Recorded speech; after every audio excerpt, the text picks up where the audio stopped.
it wasn't there at all. The size of these shelves suggested they were used to hold dead bodies.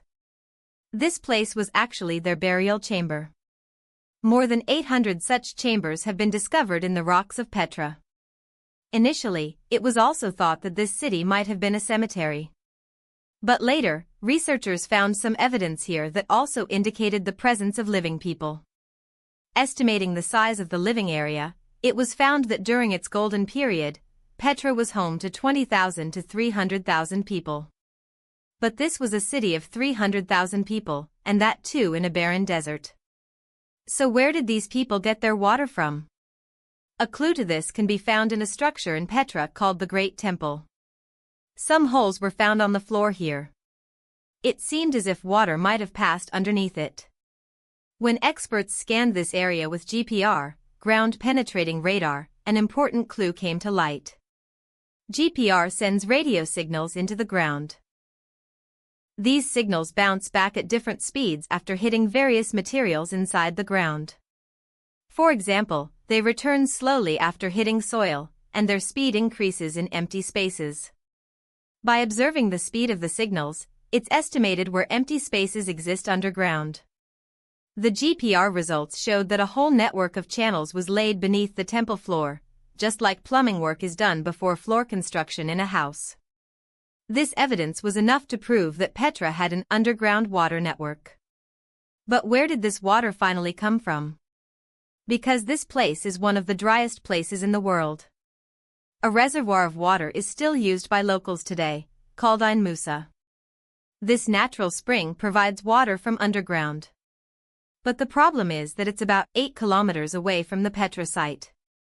So now the question arises, how did the Nabateans bring water from Ain Musa 8 kilometers down through the rocks? We find a clue to this in the narrow entrance of the Sikh.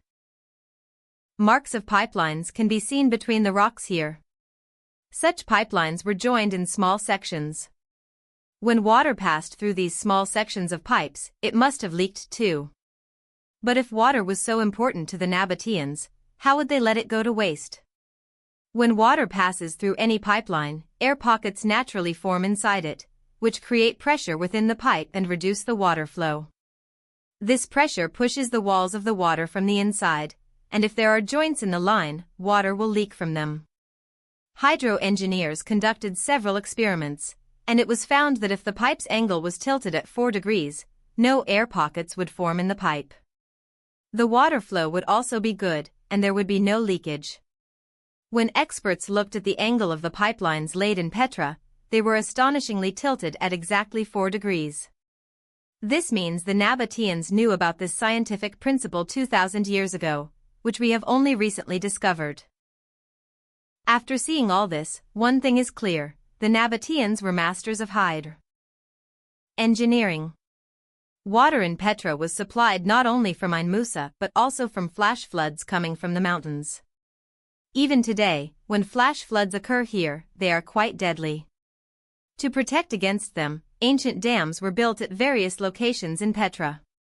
Researchers have found about 5 ancient dams here, some of whose walls are preserved even after 2,000 years. These dams not only served to store water but also protected the city from the devastation of floods. We have learned so far about Petra that the Nabateans who lived here traded between China, India, Egypt, and Rome. Their skills in carving stones to create structures have not been seen anywhere else in the world. How did their engineers provide water to Petra in the desert? But one main question still remains, why did this city become deserted? Why were the 3,000 people living here forced to leave their city? From ancient records, we know that a very dangerous earthquake occurred in the year 363. And in Petra, there are also debris of broken structures that seem to be only the work of an earthquake. Perhaps due to that earthquake, many structures in Petra collapsed and dams broke. After that, the same water that was the lifeblood of the city took their lives. Flash floods washed away the entire city, and the remaining infrastructure that the Nabateans had built over hundreds of years turned into ruins. Now there was neither water nor any system. Traders changed their routes, and the city's people gradually moved to other cities. Petra was granted UNESCO World Heritage Site status in 1985. And if you have seen Indiana Jones and the Last Crusade, the Temple of the Holy Grail in it is actually Petra's Al-Khazna. We hope you will like and share this Global News 1 video.